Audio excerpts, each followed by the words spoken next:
ठीक है, बात में सेम ही समझा रहा हूँ दोनों जगह। चलो, सो गूगल एडवर्ड्स के नाम से हम लोग जानते थे, जिसको आज हम लोग गूगल एड्स के नाम से जानते हैं। सो गूगल एडवर्ड्स जो इंट्रोड्यूस किया था गूगल ने, वो अक्टूबर 2000 में इंट्रोड्यूस किया था। तो हम लोग नवंबर में हैं 2024, तो 24 साल बीत चुके। कितना पुराना है गूगल एड्स? 24 साल, मतलब एक मैच्योर पर्सन बन चुका है देखा जाए तो 24 साल पहले गूगल का ये प्रोडिक्शन था कि आने वाला जो भविष्य होगा वो डिजिटल का होगा।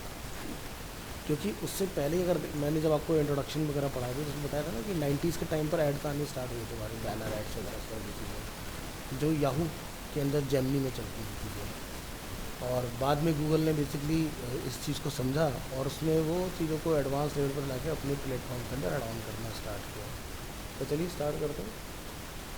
सो the advertising platform came in October 2000 as Google AdWords, but after some rebranding in 2018, it was renamed Google Ads. ठीक है, तो 2018 में गूगल ने दो बड़े चेंजेस किए। एक तो गूगल एडवर्ड्स को गूगल एड्स बनाया और गूगल वेब मास्टर को उसने बना दिया गूगल सर्च कंसोल। ठीक है, तो बहुत सारे हमारे नए स्टूडेंट ना कन्फ्यूज है, सर वेब मास्टर नहीं पढ़ाया आपने, तो वेब मास्टर ही सर्च कंसोल होता है। ठीक है, सो एसयू में हम अगर बात करें तो जल्दबाजी नहीं कर सकते। So SEO can't be rush, आप जल्दबाजी में नहीं कर सकते। But Google ads as your way to go for more immediate results. यानी कि आपने आज एक वेबसाइट को बना के ओके किया, आप कल ही उसको गूगल एड्स वगैरह रन करा के पब्लिक तक पहुंचा सकते हैं। ठीक है, तो ये मैकेनिज्म काम कैसे करता है? लेट्स से मेरे पास एक वेबसाइट है, तो मैं कौन हुआ? यूज़र। मैं किसके पास जाऊँगा? गूगल एड्स के पास। गूगल एड्स क्या करेगा? अपनी प्रॉपर्टीज़ और प्लेटफॉर्म के ऊपर रन करेगा एड्स हमारा। प्रॉपर्टीज़ जैसे कि यूट्यूब हो गया, गूगल हो गया, इस तरह से गूगल की सो मेनी प्रॉपर्टीज़ हैं। ठीक है, प्लेटफॉर्म जैसे कि एंड्रॉयड, जिसे हम लोग ओएस बोलते हैं, जैसे विंडो प्लेटफॉर्म, मैकिन्टोश प्लेटफॉर्म, ऐसे एंड्रॉयड प्लेटफॉर्म है ना। तो प्लेटफॉर्म क्या हुआ? एंड्रॉयड। इसके बाद में गूगल क्या करता है कि जितने भी उसके पार्टनर प्लेटफॉर्म्स हैं, ठीक है, उनको वो आपका ऐड दे देता है कि भाई सीधी सी बात है कि जैसे आज तक पर जब हम लोग जाते हैं तो देखते हैं कि बैनर ऐड आ रहे होते हैं, डिस्प्ले ऐड जिसको लोग बोलते हैं। अगर आपका रिलेवेंट होगा तो ऐड वहाँ पर भी दिखाई देगा। तो इसलिए गूगल का नेटवर्क बहुत बड़ा है, क्योंकि मेरे पे तो ऐड आएगा ही आएगा। जैसे आप देखते हो यूट्यूब के अंदर डिस्कवरी ऐड आते हैं, जीमेल के अंदर आप देखो डिस्कवरी ऐड्स आते हैं आपके, तो हर जगह पर, यानी कि गूगल की प्रॉपर्टीज़ है। जितनी भी गूगल की प्रॉपर्टीज है, हर जगह पर आपको एडवर्टीजमेंट गूगल का दिखेगा, जो भी पर्सन चला रहा होगा अपना। ठीक है, तो पेड अकाउंट पे जीमेल में आपको ऐड नहीं आता है। मैं आपको प्रैक्टिकली यहाँ एक्सपीरियंस करा देता हूँ। तो यहाँ पर आपको कोई ऐड नहीं दिखाई देगा, बट अगर आपका फ्री अकाउंट होगा, हाँ बिल्कुल आते हैं, तो यहाँ पर आप एक्सपीरियंस करेंगे। ये देखिए स्पॉन्सर लिखा है, तो यहाँ पर भी ऐड आता है। तो ये समझ में आया मैं क्या समझाना चाह रहा हूँ? तो जीमेल में भी एडवर्टीजमेंट अलग से आपको दिखेगा। ठीक है, और बिल्कुल टॉप में आएगा।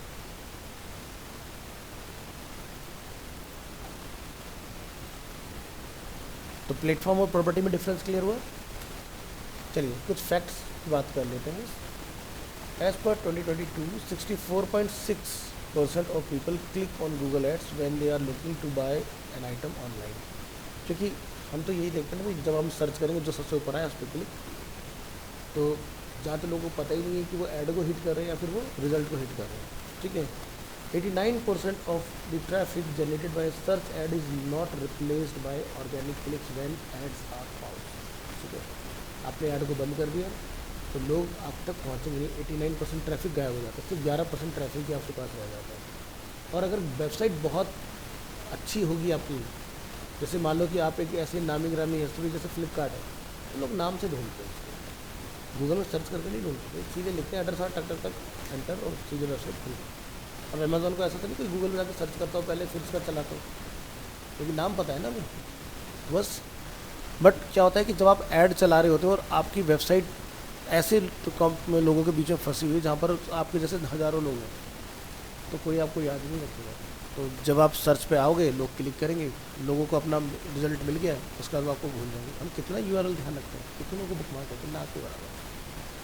बट कोई फेमस वेबसाइट होगी जहाँ से हमारा पर्पस सॉल्व होगा, तो आपको यार इसका यूआरएल रख लेता हूँ, फ्यूचर में काम आएगा, है ना। तो इस चक्कर में सिर्फ 11% ही लोग कंसिडर होते हैं, 89% लोग कंसिडर ही नहीं हो पाते और वो खो जाते हैं जैसे एड बंद होता है। Businesses generally makes an average of $2 in revenue for every single dollar they spend on Google Ads। मतलब गूगल ये कहता है कि अगर कोई मुझ पर $1 खर्च कर रहा है, $1 खर्च कर रहा है, तो मैं उसको $2 का आउटपुट निकाल के देता हूँ। वो उसकी कैपेबिलिटी के ऊपर डिपेंड करता है कि भी बंदा उससे क्या आउटपुट निकाल पाता है। फॉर एग्जांपल ऐसा समझो कि लेट्स से मैं एक अरीना का ऑनर हूँ, मैंने एक ऐड अपना रन किया है। अब क्या होगा कि जब मेरा ऐड वो किसी के पास जाएगा और बंदे ने उस पर क्लिक कर दिया, तो मेरी वेबसाइट इतनी कन्विंसिंग होनी चाहिए कि इन्फॉर्मेशन इतनी जेन्युइन होनी चाहिए कि बंदा मुझे लीड जनरेट करके देगा। ठीक है, तो अगर लीड जनरेट हो गया, लीड जनरेट करने के बाद मेरी टीम उतनी इनफ कैपेबल होनी चाहिए कि वो कन्विंस कर पाए कि भाई आप मेरी यहाँ पर विजिट करें इंस्टीट्यूट, और विजिट जब कर ले तो इतना अच्छे से कोर्स को उसको डिलीवर कर पाए, एक्सप्लेन कर पाए कि वो ज्वाइन करें। तो ये होता है। तो अगर आपके ऐड पर इम्प्रेशन आ गया, इट मीन्स कि गूगल ने अपना काम कर दिया। अब अगर आपके ऐड को कोई क्लिक नहीं करा, इट मीन्स कि आपने हेडलाइन बड़ी पुअर लिखी हुई है, डिस्क्रिप्शन बड़े पुअर है, उसके अंदर सीटीए दमदार नहीं है। Getting my point? तो इम्प्रेशन आ गया मतलब काम हो गया। ठीक है, गूगल का पहला काम इतना ही होता है, दिखोगे तभी तो दिखोगे। अब 4 चॉइस आई हैं, तो यूज़र की चॉइस है ना, किस पर क्लिक करेंगे, है ना। तो गूगल का जो एड्स का पूरा मॉडल है वो 2 चीज़ों पर ऑपरेट करता है, पीपीसी एंड पीपीएम। पीपीसी बोले तो paper click, PM stand for paper million. ठीक है, so why your Google ads are not performing. बहुत सारे ऐसे लोग हैं, जब आप उनके पास पिच लेके जाते हैं कि सर हम आपके ब्रांड के लिए कुछ इस तरह का कर देते हैं, आपको काफ़ी अच्छा माइलेज मिलेगा, आपको बहुत अच्छा आउटपुट मिलेगा, तो कहेंगे नहीं नहीं यार, हमने ना बहुत ऐड चलवाए हैं, कोई बेनिफिट नहीं होता, बेकार है, यूजलेस है। तो क्या दिक्कत हुई उनके साथ ऐसे? तो जो मेन 4 फैक्टर हैं वो ध्यान से देखो। पहला क्या है, ब्रॉड कीवर्ड टर्म। मतलब आपने जो कीवर्ड अपनी ऐड के लिए लगाए, जो प्लान किए, वो वैनिटी कीवर्ड थे, यानी कि जिसके बहुत सारे मतलब हो सकते हैं। जैसे अगर हम लोग अब से 20 साल पहले की बात करें तो हमारी बात का एक ही मतलब होता था। आज 4 अगर लोग बैठे, 4 लोग अपने हिसाब से मतलब निकाल के अपने ऊपर बात करते, भाई अच्छे से मेरे को ऐसा बोल दिया, समझ रहे हो? This is some kind of vanity keyword. यानी कि आपने अपनी बात जो कही है वो इतनी क्लियर नहीं है कि सामने वाले बंदे को समझ में आ जाए। अब इसको ऐसा समझो, एग्जाम्पल दो, मैंने एनिमेशन कीवर्ड को पकड़ के ऐड चला दिया। एनिमेशन कौन सा? 2D, 3D, animation, VFX, 2D, तो ये सारी चीज़ें। तब क्या होगा, एनिमेशन पर आपका ऐड दिखेगा, बंदा क्लिक करेगा, और हो सकता है आपने वो एनिमेशन 2D के लिए बना रखा हो, बंदा ढूंढ रहा है 3D, तो आपके लिए इनअप्रोप्रिएट हो गया उस केस में। तो यानी कि पैसे कटते गए, आउटपुट कुछ आया नहीं। इस तरह से क्या, इररिलेवेंट है सर्च इंटेंट। यानी कि ब्रॉड कीवर्ड टर्म अगर होगा तभी आपके साथ इररिलेवेंसी आएगी। यानी कि जैसे मैंने बात की ना, एनिमेशन आप दिख रहे हैं, लेकिन जो वो ढूंढ रहा है तो वो वाला एनिमेशन मैच नहीं करता, ऐड उसके लिए क्या हो गया, इररिलेवेंट हो जाता है। यानी कि सर्चर के जो इंटेंट है उससे मैच नहीं करता। फिर क्या है, लो क्वालिटी स्कोर, कि चलो मैच कर गया 1% के लिए, ऊपर वाली 2 चीज़ों को आपने ठीक करके डाला, लेकिन ऐड को क्लिक करने बंदे को वेबसाइट इतनी बुरी लगी कि वो कहता है यार ये क्या है, समझ नहीं आ रहा करना क्या है। Poor landing page experience after click. तो गूगल का जो क्वालिटी स्कोर देने का तरीका होता है वो सारी चीज़ों को मिला के होता है। लैंडिंग पेज का एक्सपीरियंस कैसा है, ट्रांसपेरेंसी कैसी है आपके कंटेंट को लेके, पेज के अंदर CTA कितने क्लियर है, नेविगेशन कितना क्लियर है, उससे गूगल जनरेट करके देता है क्वालिटी स्कोर आपका। अगर का क्वालिटी स्कोर जितना पुअर होगा उतनी आपकी रैंक डाउन होगी, और जितना क्वालिटी स्कोर हाई होगा उतनी आपकी रैंक टॉप पर होगी। ठीक है, तो ये 4 मेजर फैक्टर हैं जिसकी वजह से आपका ऐड जो होता है अफेक्ट करता है, और आपका बजट तो जाता है लेकिन रिजल्ट नहीं आता। ये देखो सीधी सी बात है, गूगल पर जब आप पैसा लगाओगे तो गूगल थोड़ी ना छोड़ेगा कि भाई उसका मेन सिस्टम ही भाई दुनिया के लिए तो गूगल फ्री है ना, यूट्यूब के आपसे कोई चार्ज थोड़ी ना लिया जाता है।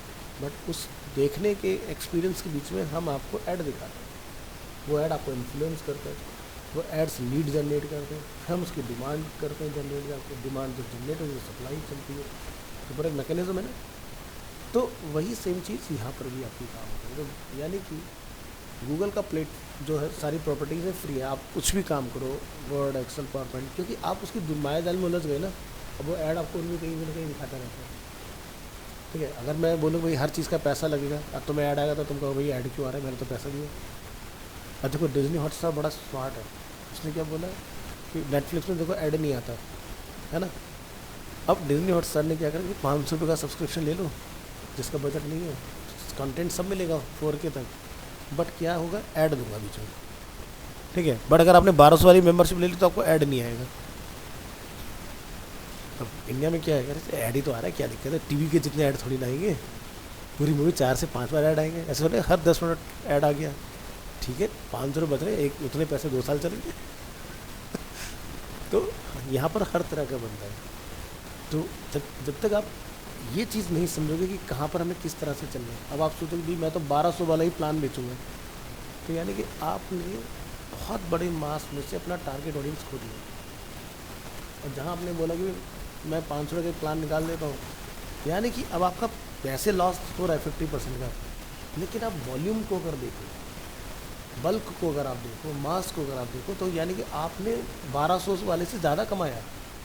क्योंकि देखो सीधी सी बात है, इंडिया जो है वो पॉपुलेशन बेस्ड कंट्री है ना, तो यहाँ पॉपुलेशन इतनी ज़्यादा है कि भाई आपका माइलेज वही आ जाता है। हर कंपनी यहाँ की चीज़ें सस्ती क्यों कर देती है, उसके पीछे का रीज़न यही है कि भाई हम लोग मास में खेल पाते हैं। और जैसे एग्जांपल के तौर पे ऐसा समझो कि भाई जैसे जनरली जितनी भी गाड़ियाँ हैं वो जापानीज़ टेक्नोलॉजी पर बेस्ड हैं या फिर आपकी चाइनीज़ टेक्नोलॉजी पर बेस्ड है, ठीक है। हम बड़ी कार्स की बात नहीं करते। अब सोचो जैसे वैगन आर जैसी कार जिनके अंदर जाके अब फीचर आ रहे हैं बड़े हाईटेक, ऐसा नहीं कि वो पहले नहीं थे। जैसे मैंने 2011 में जब कार ली थी तो इंडिया में ना तो उसके अंदर ABS हुआ करता था, ना उसके अंदर हिल असिस्ट मोड हुआ करता था, ना उसके अंदर ट्रैक्शन कंट्रोल होता था, पर ना एयर बैग होते थे। बट वही गाड़ी जो जापान में थी तो उसके अंदर सारी चीज़ें थी। लेकिन इंडियंस की मैंटेलिटी भाई पैसा कम होना चाहिए। अब उन्हें पता है अगर मुझे गाड़ी यहाँ बेचनी है तो मुझे इसमें से ये फ़ीचर निकाल देने हैं। देखो हमारे यहाँ पर बेस मॉडल क्यों बेचा जाता है, क्योंकि यहाँ पर बंदे को बाहर से खोका तो वही दिखता है ना, चाहे टॉप ले लो चाहे बेस ले लो, भाई क्या होगा, बहुत हल्के फुल्के कॉस्मेटिक चेंजेस होते हैं, बाकी तो सब कुछ वही है ना। तो मेरे को तो अगर भाई सीधी सी बात है, तुम टॉप मॉडल वाली क्रेटा चला रहे हो, मैं बेस मॉडल वाली क्रेटा चला रहा हूँ, तो फ़र्क क्या है, दोनों तो क्रेटा के ओनर है ना। ये तो तुम किसी को भी बट टॉप मॉडल क्रेटा चला रहे हो तो भाई क्या तेरे में 10 लोग बैठ जाते सब कुछ तो वही है, क्या तेरा इंजन डिफरेंट नहीं है ना। तो ये चक्कर की वजह से हमारे यहाँ पर क्या होता है, इंडियन सेगमेंट को ध्यान में रख के बेस मॉडल लॉन्च किए जाते हैं, बाहर नहीं आते। तो ये क्या करते हैं, बेस मॉडल में सारे फीचर निकाल देते हैं, ठीक है। तो भाई जैसे जैसे रेंज बढ़ाते जाएंगे, LXI, VXI, ZXI प्लस, तो उसके अंदर हम ऐसे ऐसे एक दो फीचर डालते चले जाएंगे। अब सोचो क्रेटा जैसी car manufacturer company Indian market के अंदर जो बेस मॉडल लेके आती है, क्रूज़ कंट्रोल हटा देती है गाड़ी के अंदर। वो कहती है कि भाई 1.5 लाख रुपये एक्स्ट्रा पे करोगे मॉडल में तो आपको हम क्रूज़ कंट्रोल दे देंगे। और आज की डेट में क्रूज़ कंट्रोल क्यों ज़रूरी है, क्योंकि अगर आपको माइलेज निकालना है तो गाड़ी को एक स्पीड पर रन करना बहुत ज़रूरी है।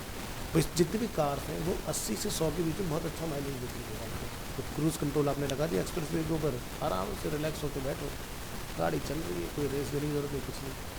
हाँ अगर आपको कुछ ऐसा लगता है कि ब्रेकिंग करना पड़ेगा तो ब्रेक पैडल टच करके क्रूज़ कंट्रोल डिसेबल हो जाता है, फिर सेट कर दो, जिससे का बहुत अच्छा माइलेज। अब अगर हम लोग मैनुअली पैर से चलाते हैं तो वो अप डाउन होती रहती चीज़ें, आप वो सिंक मेंटेन नहीं रख पाते।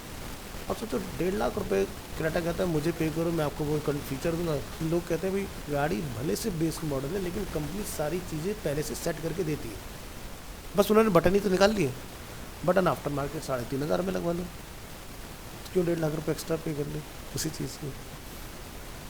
तो इसलिए आफ्टर मार्केट ज़्यादा कामयाब हो गए, क्योंकि ये जितने भी आफ्टर मार्केट में काम करने वाले लोग हैं ये सब वहीं जाते हैं, तो वहाँ ये सब रिसर्च करके आ जाते हैं कि भाई क्या क्या चीज़ें हैं, और ये लोग यहाँ पर अपना उसको बना लेते हैं, यूज़ कराते हैं, या फिर शोरूम से ही खरीद लेते हैं लोग। भाई सीधी सी बात है, एक शोरूम की जो इनकम होती है फ्रेश कार को बेचने की होती है, उसके पार्ट्स की कोई इनकम नहीं होती, क्योंकि पार्ट्स के चार्ज इतने एक्स्ट्रा वर्क कर देते हैं वो लोग कि बंदा अफोर्ड ही नहीं कर पाता। जैसे टाटा का ये कहता है कि भाई अगर आपको कहते हैं देश का लोहा, बट टाटा का एक भी पार्ट बॉडी को छोड़ के, चेसी को छोड़ के उसका यहाँ का है ही नहीं, वो सारे बाहर की चीज़ें। अगर आप उसका एक बोल्ट और एक वार्शल तक लेने जाओगे ना, बोल्ट के साथ लगाया जाता है, 800 रुपये का वार्शल आता है जो 1 रुपये का मिल जाता है मार्केट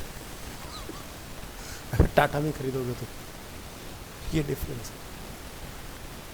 तो इसलिए लोग टाटा को लेने के बाद रोते हैं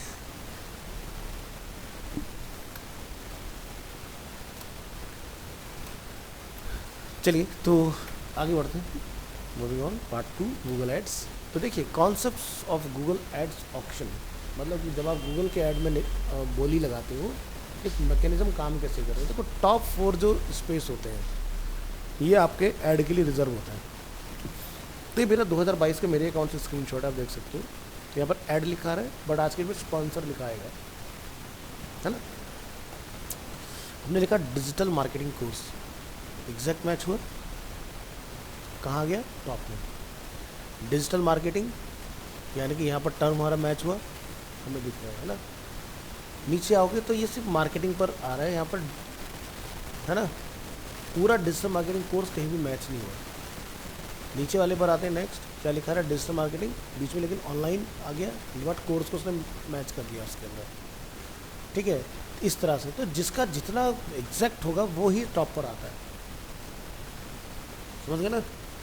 जहाँ एग्जैक्ट मैच किया वो क्या आ गया, टॉप पर आ गया। अब अपग्रेड है, इंटेली पार्ट है, यहाँ पर अलग अलग हमारे पास साइट्स है। अपग्रेड की रैंकिंग बहुत हाई है क्योंकि उसका ट्रैफिक जो है बहुत ज़्यादा है, उसका एक्सपीरियंस जो है पेज का वो भी बहुत अच्छा है, अमेजिंग है। तो पॉइंट क्या है कि यहाँ पर सिर्फ 4 लोगों के लिए ही जगह है। अब ऐसा नहीं कि डिजिटल मार्केटिंग कोर्स के लिए सिर्फ 4 ही लोग पार्टिसिपेट कर रहे होंगे, 4000 लोग भी हो सकते हैं। बट आपको ये तो पता ही है कि गूगल का जो मैकेनिज्म है पहले चलता था वर्ल्ड वाइड, फिर वो चला कंट्री वाइड, अब वो चलता है पिन कोड वाइज। आप कहाँ बैठे हैं उस जगह से कितने लोग इस कीवर्ड के ऊपर अपना ऐड चला रहे हैं, उतने ही लोग आपको यहाँ दिखाई देंगे, समझ आएंगे आप। तो आगे चलते हैं। ये रैंक कैसे डिसाइड हुई कि इसको 1 दूंगा, इसको 2 दूंगा, इसको 3 दूंगा, इसको 4 दूंगा, इस फॉर्मूला को समझते हैं। अभी है हमारे पास 10 मिनट। सो बिडिंग, क्वालिटी स्कोर और ऐड रैंक, ये 3 चीज़ें हैं, इसको ज़रा समझिए। ऐड रैंक निकालने का फॉर्मूला होता है CPC बिड, यानी कि कॉस्ट पर क्लिक की बिड कितना लगा रहा हूँ मल्टीप्लाई बाय क्वालिटी स्कोर, जो कि साइट का होगा। अब एक टेबल के थ्रू आपको ये बहुत अच्छे से समझ में आएगा कि भाई देखो 4 एडवर्टाइज़र की जगह में, ये तो पता है। फर्स्ट एडवर्टाइज़र ये कहता है जी मैं तो मैक्सिमम $2 ही पे कर सकता हूँ, ठीक है। बट जो $2 पे कर रहा है उसकी वेबसाइट का क्वालिटी स्कोर एक्सेलेंट है, कितना है 10, तो ये मल्टीप्लाई होकर कितना हो गया ऐड रैंक 20। एडवर्टाइज़र 2 कहता है भाई मैं 1 वाले से तो आपको डबल पे करूँगा लेकिन इसका क्वालिटी स्कोर अच्छा नहीं है, तो क्या हो गया 4 × 4 = 16, यानी कि 4 पॉइंट कम होगा इससे। थर्ड बंदा आता कहता है मैं और ज़्यादा पे करूँगा, इसका लेकिन स्कोर क्या है 2 है, 12 रह गया। जो 4th नंबर पर आया बंदा वो कहता है कि मैं सबसे ज़्यादा दूंगा लेकिन मेरी वेबसाइट बड़ी ख़राब है, तो उसका 8 ही रह गया क्वालिटी स्कोर। अब गूगल मैक्स बिड जिसने लगाया उससे किस तरह से चार्ज करता है, वो ये कहता है कि नीचे वाले का ऐड रैंक कितना है 16, ऊपर वाले का क्वालिटी स्कोर कितना है 10, तो 16 / 10 प्लस गूगल का अपना कमीशन होता है 0.01 इक्वल टू जो वैल्यू निकल गया है वो कितना है 1.61। यानी कि मैंने बोली लगाई थी $2 की, लेकिन गूगल मुझसे $2 नहीं लेगा, तो मुझसे 1.61 लेगा। इसी तरह से जिसका 16 था उसके नीचे लेगा कितना है 12, तो इसका 12 यहाँ से डिवाइडेड बाय 4, इसका 3.01। अब आपको इस विंडो से ये समझ आया कि जो ये नंबर 4 पर है स्किल सर्कल, ये सबसे ज़्यादा पे कर रहा है ना कि सबसे कम, ठीक है। 1 वाला जो होता है वो कम पे करता है, 4 वाला जो होता है वो हमसे ज़्यादा पे करता है, क्योंकि 1 की रैंक जो अचीव होती है एक तो आपके कीवर्ड के बेसिस पर, दूसरा आपकी वेबसाइट के क्वालिटी स्कोर के ऊपर। हम ये कहते हैं गूगल में ऐड में आना है भैया पैसा लगाओ टॉप पे आ जाओगे, ऐसा नहीं होता। आपकी वेबसाइट अगर अच्छी होगी तभी आप टॉप पर आओगे, नहीं तो नहीं आओगे। अब समझ आया कि मैंने जो पॉइंट बोला था वेबसाइट होना क्यों ज़रूरी है। अगर वेबसाइट नहीं होगी, लैंडिंग पेज अगर अच्छा नहीं होगा तो आपको ऊपर आने का मौका ही नहीं मिलेगा, समझ गए। ये क्लियर हो गया अच्छे से। तो जो लास्ट वाला बंदा होता है, क्योंकि गूगल ने सेट कर रखा है भाई 4थे से 5वां आएगा नहीं वहाँ पर, तो उसके नीचे कोई है ही नहीं, तो सबसे ज़्यादा पैसा बेचारा वो लगा रहा है ना।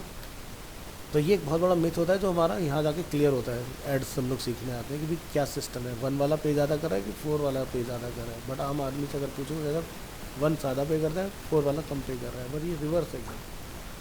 अब देखो क्वालिटी स्कोर गूगल किस बेसिस पर देता है, जिसकी हम लोग बात करते हैं। पहली चीज़ ऐड की रिलेवेंसी कितनी है लैंडिंग पेज के साथ। तो मैंने ढूंढा 2D एनिमेशन, तो 2D एनिमेशन ही मुझे दिखे तो रिलेवेंट हो गया, अगर 3D दिखाओगे तो इररिलेवेंट हो जाएगा। दूसरा क्या, लैंडिंग पेज में ट्रांसपेरेंसी, मतलब यहाँ पर ट्रांसपेरेंसी से हमारा मतलब ये कि हम कितना जेन्युइन चीज़ें लिख रहे हैं, ऐसा नहीं कुछ हाइड एंड सीक कर रहे हैं वेबसाइट के अंदर, कुछ भी वेग आइडिया दे रहे हैं ऐसे ही आपको ऐसा हो जाएगा वैसा हो जाएगा, यानी कि आप जेन्युइन चीज़ के ऊपर बात करें। ट्रांसपेरेंसी यहाँ पर ये नहीं कि आपको जो एलिमेंट बना है उसमें ट्रांसपेरेंसी में डालनी, ऑपेसिटी उसकी कम करनी, वो चीज़ की बात नहीं है, यानी कि आपने कुछ भी हाइड नहीं रखा है इन्फॉर्मेशन। अगर चीज़ें हिडन नहीं होगी, आपकी स्टेटमेंट एकदम क्लियर होगा, तो यूज़र जो होगा जो ऐड के थ्रू वहाँ आया वो डिसीजन मेकिंग बहुत ईजिली कर पाएगा वहाँ से, समझे। तो बहुत ज़्यादा कंटेंट नहीं, बुलेट लाइन्स हो लेकिन क्रिस्टल क्लियर हो।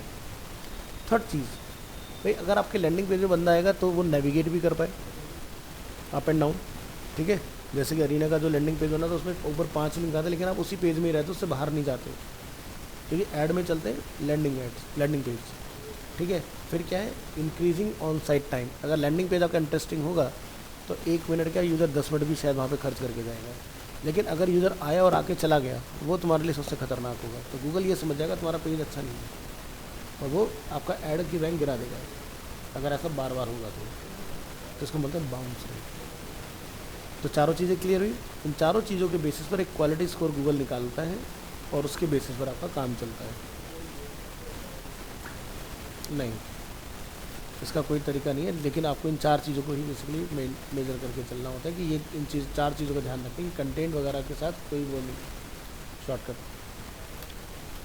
अब बात करते हैं कि भाई ये सारी चीज़ें अगर हमने कर ली तो हमें एक ऐड अकाउंट की नीड होगी।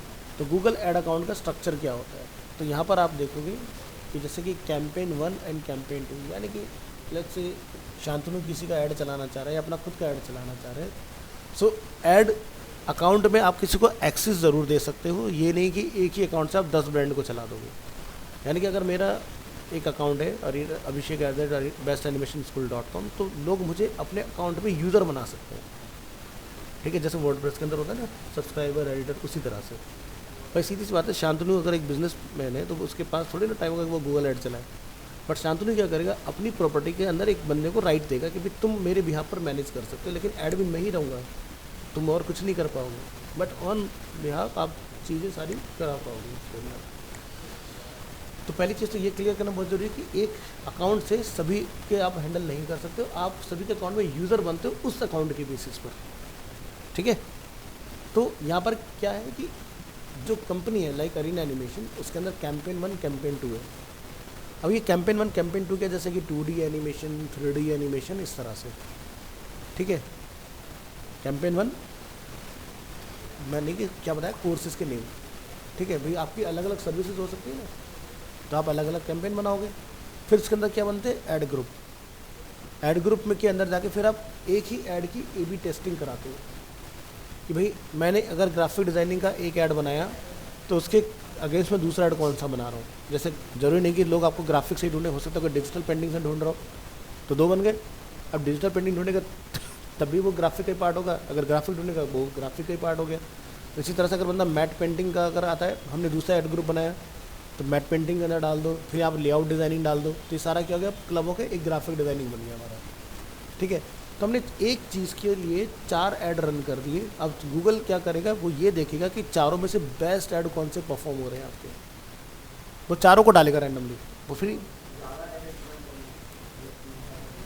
पैसा एक ही ऐड का ही लगेगा, लेकिन आपके 4 ऐड जाएंगे गूगल के पास, जिसमें वो ये चेक करेगा अलग अलग ऐड रैंडमली एंड यूज़र के पास करके कि इंगेजमेंट कौन से वाले ऐड पर ज़्यादा अच्छा है, जिस पर बहुत अच्छा इंगेजमेंट मिल रहा है। तो 15 दिन के बाद बाकी के ऐड बंद कर दो, फिर उसके अगेंस्ट और नए ऐड लॉन्च करो, ठीक है। तो ये जब तक आपका ऐड चलेगा, ये प्रोसेस जो होगा आपका चलता रहेगा, ये रुकेगा नहीं, ठीक है। ये नहीं कि मैंने एक ही ऐड बनाया तो एक ऐड अगर किसी को अगर आप दोगे बना के, तो ये तो फिर एक तरह से ज़बरदस्ती वाली बात होगी ना कि भाई मैं तो यही दूंगा।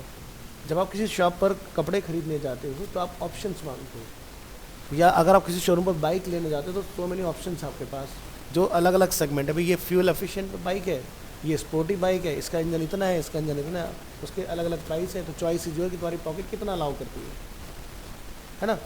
उसी तरह से गूगल ऐड क्या करता है, वो ये देखता है, हो सकता है किसी बंदे को तुम्हारा ग्राफिक अच्छा नहीं लगा, बट दूसरे ऐड में वही जो बात आप कह रहे हो उसके अंदर ग्राफिक बड़ा इंगेजिंग है ना। भाई सीधी सी बात है, हम विजुअल या अगर उसकी बात करें वीडियो की, उसी चीज़ पर तो हम लोग होल्ड होते हैं। भाई आज आप शॉर्ट्स में या रील्स में तो इंटरेस्ट क्यों दिखाते, क्योंकि वो एनिमेटेड विजुअल है, स्टिल विजुअल नहीं है। हम आज की डेट में स्टिल फोटोग्राफ देखना पसंद नहीं करते किसी का भी। जैसे लेकिन रील आएगी आप खुद ही वहाँ पर स्टक हो जाते हो। तो पॉइंट ये है यहाँ समझाने का कि आपका क्रिएटिव कितना ज़बरदस्त है और कितना फोर्सफुली आप वहाँ पर एंड यूज़र को समझा पा रहे हो चीज़ें, और वो भी इनडायरेक्ट वे में। तो मतलब यूज़र एक थोड़ा सा टाइम आपको दे के जाए, अगर अब आप वहाँ पर रुक गए ऐड के ऊपर या आपने क्लिक कर दिया, अब आप चाहे भले से वहाँ पर डिसीजन लेके नहीं फाइनल करते हो, अब वो ऐड आपको फॉलो करना स्टार्ट करें। उसको बोलते हैं पिक्सल ट्रैकिंग। वो आपको बार बार दिखाया जाएगा, रीटारगेटिंग, रीमार्केटिंग। अब आप आज तक पे जाओगे तो अरीना एनिमेशन आ जाएगा। अब आप किसी और साइट पर जाओगे सोशल मीडिया, वहाँ पर ऐड आ जाएगा अरीना एनिमेशन का। वो क्या है, हम आपको ये कह रहे हैं कि भाई आपने कोई चीज़ ट्राई की लेकिन उसको बीच में छोड़ दिया, वो प्रोसेस इनकम्प्लीट है। अब दूसरे कॉम्पिटिटर क्या करते हैं कि भाई जो लोग अरीना ढूंढ रहे हैं उनको मैक का ऐड दिखाओ, ठीक है, कि भाई उसे अरीना अगर उसने देखा लेकिन उसको समझ नहीं आया तो मैक शायद समझ आ जाए। तो कुछ कॉम्पिटिटर ऐसा करते हैं कि दूसरे के उस पर अपना काम कर लेते हैं। तो जैसे तुम्हें नाइकी के शूज़ लेने, लेकिन तुम्हारा बजट नहीं बना, स्नीकर बड़ा एक्सपेंसिव आता है ना, 25-30 हज़ार रुपये से स्टार्टिंग होती है। तो हो सकता है किसी को एडिडास समझ में आ जाए तो वहाँ पर एडिडास के दिखाना स्टार्ट कर देंगे, रिबॉक के दिखाना स्टार्ट कर देंगे। हो सकता है भी आपको दूसरे में समझ आ चाहिए, चलो यार ठीक है स्नीकर ही तो लेना है, बजट भी कम है, देखने में अच्छा लग रहा है, चलो यहाँ ट्राई कर लेते ये चीज़। तो दो तरह से चलती हैं चीज़ें, एक जो प्रोडक्ट देखा वही, और एक उसी प्रोडक्ट के साथ सजेशंस, ठीक है। तो ये होता है आपका ऐड अकाउंट गूगल का, ठीक है। इसके बाद जब ये चीज़ आप कर लेते हैं फिर हमारे आते हैं कीवर्ड्स इसके अंदर, ठीक है। तो जैसे हमने बात की थी ना, ब्रॉड कीवर्ड जो होता है हमारे ब्रॉड मैच में, मतलब कि हमने कोई भी फिल्ट्रेशन नहीं लगाया, कोई सिंबल इस्तेमाल नहीं किया, लेकिन हमारा कीवर्ड है वुमेन्स हैट। तो ये क्या करेगा, includes miss spellings, synonyms, related searches and other relevant variation. हमने लिखा था वुमेन्स हैट, लेकिन बंदे ने सर्च किया बाय लेडीज़ हैट्स और मैं आ गया, है ना, सर्च के अंदर, समझ रहे हो ना। तो यानी कि सिनोनियम काम कर गया। बट अगर मैंने ब्रॉड मैच मॉडिफायर का यूज़ कर लिया, प्लस लगा दिया, तो क्या होगा, हैट्स फॉर वुमेन, लेकिन लेडीज़ नहीं हो सकता, यानी कि सिनोनियम नहीं होगा। तो आपने कीवर्ड के आगे प्लस लगाना होता है, लेकिन कीवर्ड का फ्लो आगे पीछे हो सकता है। हमने लिखा था women hats, but hats for women काम कर रहे हैं। फ्रेज मैच आप कोट में लिखते हैं, अब इसके आगे या पीछे कोई कुछ भी लिखे, लेकिन वुमेन्स हैट को ब्रेक नहीं किया जा सकता, वो एक साथ ही आएगा। एग्जैक्ट मैच आगे पीछे कुछ नहीं चलेगा, अगर ये लिखोगे तभी आएगा, समझ आया। तो डिजिटल मार्केटिंग कोर्स जो अपग्रेड का हमने सर्च में देखा, वो एग्जैक्ट मैच का रिजल्ट था, ठीक है। बाकी लोग क्या थे, ब्रॉड मैच, मॉडिफायर या फ्रेज मैच पर चल रहे थे। ये ना ये तीन, ठीक है, ये तीन का यूज़ करना है। यानी कि अगर मान लो आप कोई ऐड बना रहे हो, आपने लिखा डिजिटल मार्केटिंग, ऐसे लिखोगे, फिर आपने लिखा डिजिटल मार्केटिंग, तो आप कोट में भी लिखोगे, फिर आपने लिखा डिजिटल मार्केटिंग अगेन, फिर प्लस लगा के लिखा। तो मुझे नहीं पता ना कौन कैसे लिखेगा, भाई मेरा अजम्पशन है कि भाई लोग ऐसे लिख सकते हैं, अजम्पशन पे दुनिया नहीं चलती। भाई मुझे ऐसा लगा, भाई तुम्हें ऐसा लगा, तुम्हारी प्रॉब्लम है, मेरी प्रॉब्लम थोड़ी ना है। तो आप ब्रॉड सिनेरियो सोच के चलो कि क्या क्या हो सकता है, क्योंकि हर बंदा इंग्लिश में अच्छा नहीं होता, तो नेगेटिव कीवर्ड भी काम करने चाहिए ना अपने, इसलिए। तो जब आप बिल्कुल नए होते तो ब्रॉड मैच चला लो 10-15 दिन के लिए। आप पहले ये देख लो कौन से कीवर्ड्स हैं जिन पर लोग तुम्हें ढूंढ रहे हैं, उसके बाद उनको मॉडिफाई कर दो, ठीक है। तो तुम्हें कीवर्ड रिसर्च करने से बच जाओगे और तुम्हारा काम आसान हो जाएगा। Very good point. चलिए, क्या इसमें डाउट है? हाँ चलो समझ